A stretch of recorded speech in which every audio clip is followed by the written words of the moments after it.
Dear students, मैं doctor Mukesh Yadav आपका स्वागत करता हूं। डियर फ्रेंड्स, आज हम पैसिव वॉइस पढ़ाने वाले हैं और पैसिव वॉइस किसी भी एग्जाम्स के लिए बहुत ही इंपॉर्टेंट होता है और हर कोई पैसिव वॉइस सीखना चाहता है। इसके लिए कई बार हम सही स्ट्रेटेजी नहीं अपनाते, अन्यथा पैसिव इतना कठिन नहीं है कि पैसिव हमारी समझ में नहीं आए। So dear friends, passive voice को बिल्कुल शॉर्ट में समझते हैं। पैसिव वॉइस है क्या? पैसिव वॉइस है बी प्लस वर्ब थर्ड। बड़ी सिंपल बात, कहीं भी पैसिव वॉइस होगा वही होगा जहां बी प्लस थर्ड फॉर्म होगा। अगर बी प्लस थर्ड फॉर्म नहीं है, पैसिव वॉइस नहीं है। जनरली हम क्या सोचते हैं, जहां बाई हिम होगा वो पैसिव वॉइस है, बाई हर होगा वो पैसिव वॉइस है। इससे इसका कोई मतलब नहीं है और विद इन 5 सेकेंड आपकी समझ आ जाएगा ये वाक्य एक्टिव है या पैसिव वॉइस है अगर मेरी ट्रिक का आप यूज कर लोगे। एक ट्रिक तो आपको याद रखनी है कि वो बी प्लस थर्ड फॉर्म है या नहीं है, और दूसरी ट्रिक आप याद रखना बेटा, 99% जो वर्ब हैं वो किसी व्यक्ति के लिए बनाई हैं। उनका सब्जेक्ट कोई व्यक्ति होता है। यदि किसी वाक्य में कोई वस्तु सब्जेक्ट है, जैसे अ कार इज रिपेयर, ठीक है, तो जहां पर भी कोई निर्जीव वस्तु सब्जेक्ट आ रहा है 99% समझ लेना वो वाक्य पैसिव वॉइस है, और उसे कंफर्म करना है तो देख लेना बी प्लस थर्ड फॉर्म है या नहीं है। ये तो हो गई ट्रिक। अब कंसेप्ट समझने के लिए, कंसेप्ट क्या है, उस कंसेप्ट समझने के लिए मैं सिंपल से 8 नेम आपको बताने वाला हूं और ये नेम आपको डिस्क्रिप्शन बॉक्स में मिल जाएंगे, वहां से कॉपी कर लेना। पहला रूल है, पैसिव वॉइस केवल उन वाक्यों को बनाया जाता है जिनमें ट्रांसिटिव वर्ब आई हो। दूसरा नियम है, एक्टिव वॉइस के सब्जेक्ट को पैसिव वॉइस का ऑब्जेक्ट बना देते हैं। तीसरा नियम है, एक्टिव वॉइस के ऑब्जेक्ट को पैसिव वॉइस का सब्जेक्ट बना देते हैं, और एक्टिव वॉइस के सब्जेक्ट को पैसिव वॉइस का ऑब्जेक्ट बना देते हैं। उससे पहले सुटेबल प्रपोजिशन लगाकर वाक्य के अंत में लिख दिया जाता है। नेक्स्ट रूल है, पैसिव वॉइस में फाइनाइट वर्ब की थर्ड फॉर्म का प्रयोग करते हैं और उससे बी फॉर्म पहले जरूर लगाते हैं। नेक्स्ट रूल है, तीनों इंडेफिनिट टेंस के वाक्यों को पैसे बनाएंगे, उनके अपने अपने कंटीन्यूअस की सहायक्रिया लगा देंगे। इट मींस प्रेजेंट इंडेफिनिट में प्रेजेंट कंटीन्यूअस सहायक्रिया लगा देंगे, पास्ट इंडेफिनिट में पास्ट कंटीन्यूअस सहायक्रिया लगा देंगे, और फ्यूचर इंडेफिनिट में फ्यूचर कंटीन्यूअस की सहायक्रिया लगा देंगे। जब हम प्रेजेंट कंटीन्यूअस और पास्ट कंटीन्यूअस के वाक्यों को पैसे बनाएंगे तो सिंपली इसमें हमें बीइंग जोड़ना है, सहायक्रिया उसी टेंस की लिखी जाएगी। और तीनों परफेक्ट टेंस के वाक्यों को पैसे बनाएंगे, हमें उसमें केवल सहायक्रिया में बीन जोड़ना है, हैज एंड हैड में केवल बीन जोड़ना है। सभी मॉडल्स और इन्फिनिटिव के वाक्यों को पैसे बनाएंगे, उनके साथ बी प्लस वर्ब थर्ड यानी उनमें बी जुड़ जाएगा। तो ये सिंपल से बेसिक रूल्स हैं जिन्हें आप डिस्क्रिप्शन बॉक्स से भी नोट कर सकते हो। तो एग्जांपल समझ लेते हैं।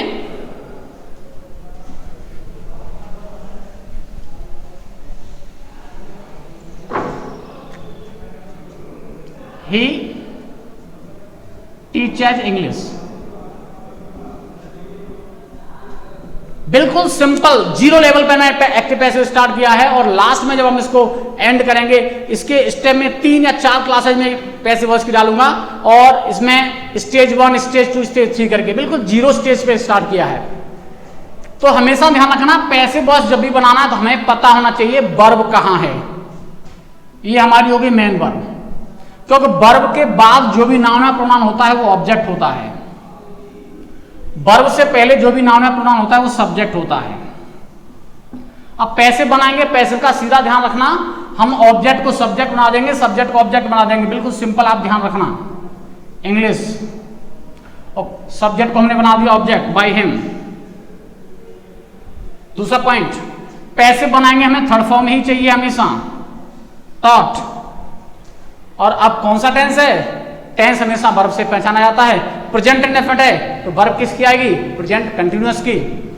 English is taught by me. Passive कठिन तो नहीं है, बहुत सरल है अगर आपने सही स्ट्रेटेजी अपनाई है तो। दूसरा एग्जांपल देखते हैं। He wrote me a letter yesterday. Simple बात ध्यान रखना है, हमें मेन वर्ब चाहिए, हमें ऑब्जेक्ट चाहिए, ठीक है। सॉरी बेटा, ही रोट अ लेटर, मी हटा देना क्योंकि राइट के बाद पहले निर्जीव कर्म आता है, सजीव कर्म से पहले टू लगाते, मैं ध्यान नहीं दिया, ठीक है। तो he wrote a letter yesterday, तो ये आपका हो गया ऑब्जेक्ट, और ही हो गया सब्जेक्ट। अभी सिंपल वाले बताऊंगा, वो दो ऑब्जेक्ट वाले बाद में बताऊंगा, इसलिए उसको हटा दिया है। दूसरा एग्जांपल आपको समझाऊंगा अभी। और यस्टरडे से हमें कोई मतलब नहीं है, हमें पैसे बनाने के लिए केवल ऑब्जेक्ट को सब्जेक्ट बनाना है, सब्जेक्ट को ऑब्जेक्ट बनाना है, वर्ब की थर्ड फॉर्म चाहिए, केवल यहां तक हमें ध्यान रखना है, इससे अलावा हमें कोई मतलब नहीं है। तो अ लेटर को सब्जेक्ट बना दिया, बाय हिम, राइट की थर्ड फॉर्म रिटेन, और पास्ट कंटिन्यूअस है कि साइकिल लगाएंगे, पास्ट डेफिनेट है यहां वॉच, और यस्टरडे जैसा है वो वैसा रख जाएगा, यानी जो अदर वर्ड्स हैं उनको हम एज इट रख देते हैं। कई बार कंफ्यूजन हो जाता है कि भाई हमने बाय हिम यहां क्यों लिखा, आपको समझाने के लिए लिखा हुआ है, आपको कई बार ये पीछे भी लिखा हुआ मिल जाता है, क्योंकि हम पैसिव में ऑब्जेक्ट को ज्यादा वैल्यू नहीं देते हैं, इसलिए उसे कई बार छिपा भी दिया जाता है। आई थिंक ये आपका क्लियर हो गया होगा। और एग्जाम्पल देख लेते हैं, ये इंडेफिनिट के एग्जाम्पल समझा दिए, उसके बाद कंटिन्यूअस के एग्जाम्पल देख लेते हैं।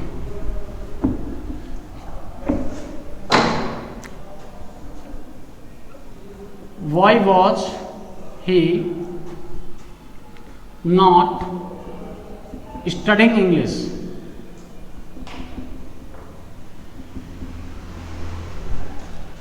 इंटेरोगेटिव के कोई स्पेशल रूल्स नहीं होते, इंटेरोगेटिव का अलग से कुछ नहीं लिखाना है, बस यही रूल्स आपको अप्लाई करने हैं।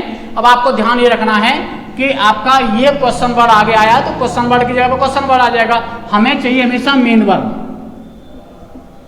नेगेटिव इंटरोगेटिव का अलग से रूल्स नहीं होते। और मेन वर्ब के बाद आ गया ऑब्जेक्ट, मेन वर्ब से पहले जो नॉन वर्ब प्रोनाउन है वो हो गया सब्जेक्ट। अब क्या नियम बताया था, नियम सिंपल बताया था, ऑब्जेक्ट को सब्जेक्ट के स्थान पर रखना है और सब्जेक्ट को ऑब्जेक्ट के स्थान पर रखना है। तो इंग्लिश आ जाएगा कहां, ही के स्थान पर, और ही कहां पहुंच जाएगा, इंग्लिश के स्थान पर। क्वेश्चन वर्ड है वहां क्वेश्चन वर्ड रहेगा, हेल्पिंग वर्ब है वहां हेल्पिंग वर्ब रहेगा। तो वाई के स्थान पर वाई आ गया।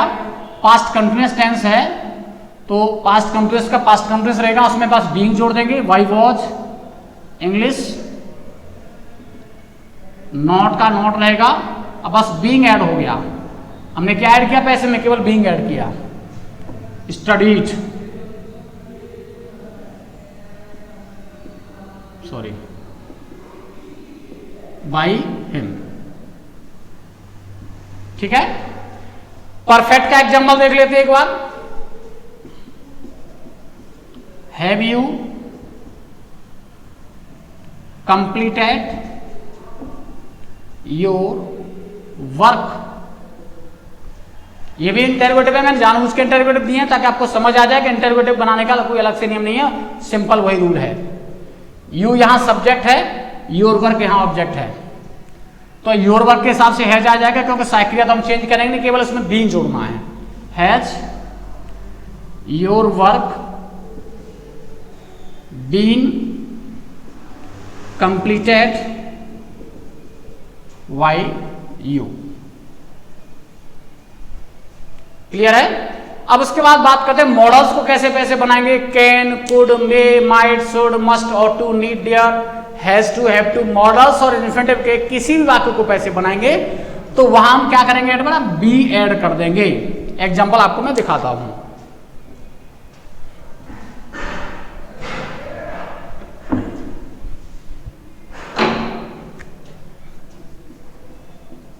Can you not help me, can you not help me, तो कैन साइक्रिया वही रहेगी, केवल बीइंग ऐड हो जाएगा। Can I not be help by you,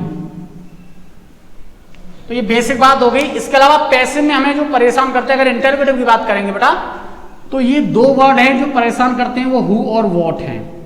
क्यों परेशान करते हैं उसका कारण भी समझ लो।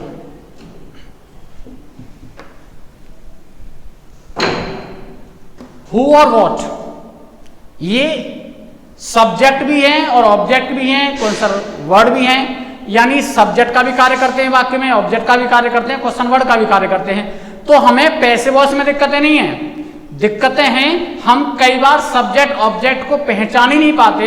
जब हम पहचान नहीं पाएंगे तो हम सब्जेक्ट का ऑब्जेक्ट नहीं बना पाएंगे और ऑब्जेक्ट का सब्जेक्ट नहीं बना पाएंगे। इट मीन्स वो हमारा पैसिव गलत हो जाएगा और हमें लगेगा हमें पैसिव गलत हो गया। पैसिव गलत नहीं हुआ, हमसे कहीं ना कहीं सब्जेक्ट ऑब्जेक्ट पहचानने में भूल हो गई है। कोई एग्जाम्पल आपको मैं समझाता हूं। बहुत पॉपुलर एग्जाम्पल है, अक्सर लोग इसे पूछते हैं और कई बार एग्जाम में आता है, हु रोट द रामायण। जो तरीका मैंने बताया अगर उसको आप फॉलो करोगे, बहुत सिंपल तरीका है, आप पैसे में कभी गलती नहीं करोगे। हमेशा मेन वर्ब को आप पहचान लीजिए, मेन वर्ब कहां है। मेन वर्ब के बाद जो भी नाउन या प्रोनाउन आता है वो होता है ऑब्जेक्ट, और मेन वर्ब से पहले जो भी नाउन या प्रोनाउन होता है वो होता है सब्जेक्ट। चूंकि हु सब्जेक्ट का भी कार्य करता है, प्रोनाउन भी है ये। अब यहां प्रॉब्लम क्या है बेटा, हु यहां पर दो कार्य कर रहा है, एक सब्जेक्ट का और एक ये इंटरोगेटिव वर्ड का, इंटरोगेटिव वर्ड का, ठीक है। चूंकि सब्जेक्ट को तो हमें ऑब्जेक्ट बनाना पड़ेगा, तो हु का ऑब्जेक्ट हो गया बाई हुम, क्योंकि सब्जेक्ट को ऑब्जेक्ट बनाया हमने बाई लगाया। अब हमें ध्यान क्या रखना है, ध्यान हमें केवल ये पॉइंट रखना है कि सब्जेक्ट को ऑब्जेक्ट बना के हम क्या करते थे, अब तक पीछे लिख देते थे, लेकिन यहां चूंकि ये सब्जेक्ट के साथ साथ क्वेश्चन वर्ड भी है और क्वेश्चन वर्ड की कभी भी जगह चेंज नहीं की जा सकती, तो हम उसकी जगह चेंज नहीं करेंगे। यह इंपॉर्टेंट पॉइंट आपको ध्यान रखना है। अब उसके बाद अब टेंस कौन सा है, पास्ट नेफेक्ट टेंस है। साइक्लिया किसकी आएगी, पास्ट कंटिन्यूअस की आएगी, वॉच। अब रामायण यहां ऑब्जेक्ट है, ये सब्जेक्ट कब बनेगा, जब ये मेन वर्ब से पहले आएगा। तो द रामायण रिटन। क्लियर है। एक एग्जांपल और ले लेते हैं। व्हाट डज प्रदीप से। अब यहां ध्यान रखना, मेन वर्ब है से और मेन वर्ब से पहले आया है प्रदीप, ये क्या हुआ बेटा, सब्जेक्ट हो गया। और इसमें फिर वॉट भी है, तो ध्यान रखना हु और वॉट, हु और वॉट वाक्य में या तो सब्जेक्ट का काम कर रहे होंगे, ऑब्जेक्ट का काम कर रहे होंगे। अब यहां जब सब्जेक्ट प्रदीप है तो ऑब्जेक्ट कौन होगा, यहां वॉट जो है वो ऑब्जेक्ट होगा। उसको पैसिव कैसे बनाएंगे, तो ऑब्जेक्ट को सब्जेक्ट, वॉट का सब्जेक्ट वॉट ही हो गया। प्रेजेंट इंडेफिनिट है, कंटिन्यूअस क्रिया हो गई is. Third form set, Pradeep यहां सब्जेक्ट है, उसको ऑब्जेक्ट बना देंगे by Pradeep. What is set by Pradeep. तो ये एक्टिव पैसिव की बेसिक क्लास है। उम्मीद करता हूं आपको क्लास पसंद आई होगी। यदि क्लास पसंद आई हो तो लाइक जरूर करना, शेयर जरूर करना। जय हिंद, जय भारत।